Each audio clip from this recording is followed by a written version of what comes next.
So for this video, guys, we're going to be looking at the play called Fade Halfback Wheel. I really like this as a cloud flat beater against cover 2 or cover 3, but definitely works against hard flats as well, and I'll show you basically the high-low read that you're going to get. You want to run it to the short side, so it's going to be a left hash mark play if it's running it stock. What you're going to do is you're going to block your running back. You're going to put this X on a curl and motion the speed play by the tight end. It turns into a speed out to the left, okay?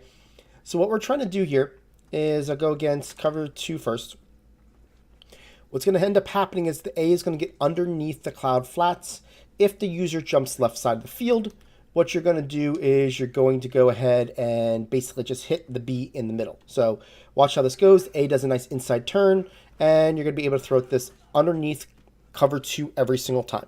A user has to play that, okay? Now, if it's against cover 3 cloud flats, the same exact thing will persist. So you move this guy over, and what you gotta do is put the X on the curl. I want you to watch the player on the curl. The guy's going to basically sit on the curl while the A gets underneath. Watch the cloud flat. He's gonna sit on the curl. We can have all day to throw this, and it's gonna be an easy cover 3 beater for you. Now, if they're doing anything where they're in cover 3 and they're doing hard flats, it's the high-low read. The high-low read being basically the fact that we're going to watch if they jump the A, then we're going to throw it to the X. So watch how the A goes to the left. Is he open? No, he's not going to be open. Now we're throwing it to the X. It's going to be just basically a simple curl flat concept. Now, the user is an issue in this play if they go and jump the left side of the field. That's why we have that dig route that we really like on the left. So basically, let's look at that. Say they are jumping the left side of the field with the left player.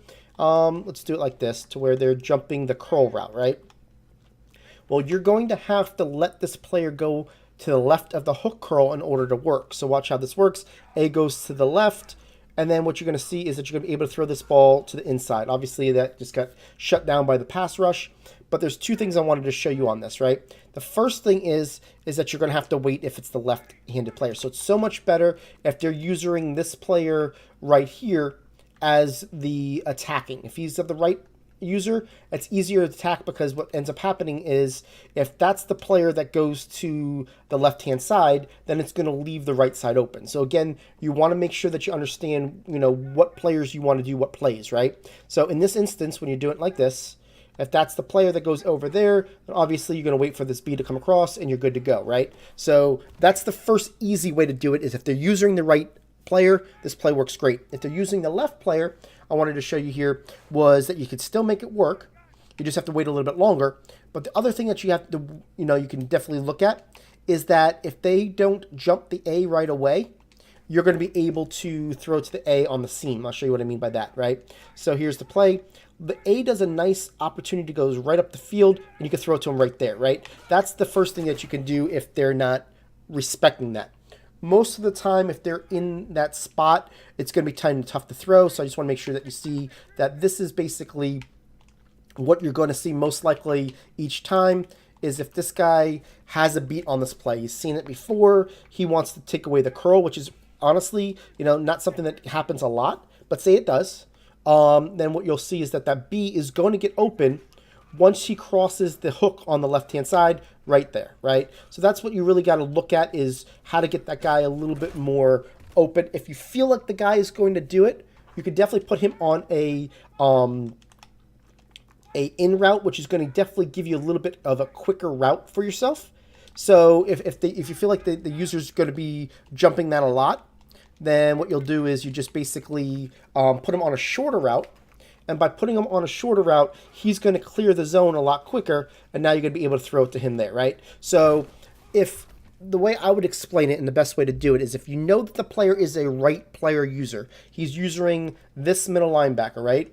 If he's using that guy, then you know that he's not going to be able to, cover the left side, and we're going to be able to hit this B route pretty easily. If he's a left user player, then we may want to put the B on an in route, just so that way if they do cover the left, that in route's a little bit quicker of a route. I mean, you could put him on a slant. I would change his route if you're worried about them jumping the left side of the field. Typically speaking, I don't have to, because they don't usually jump it. But in case they did, you'll see that even a slant or something like that, something quicker, is going to give you the time correlation that you want, right? That guy goes that way, we're throwing it that way, and you're good to go. So I just want to make sure that you understand how to use routes in your advantage to attack the user. But the play design itself is going to do a great job unless they jump that curl route. And if they do, make sure you shorten them one of those routes on the right in order to make them pay.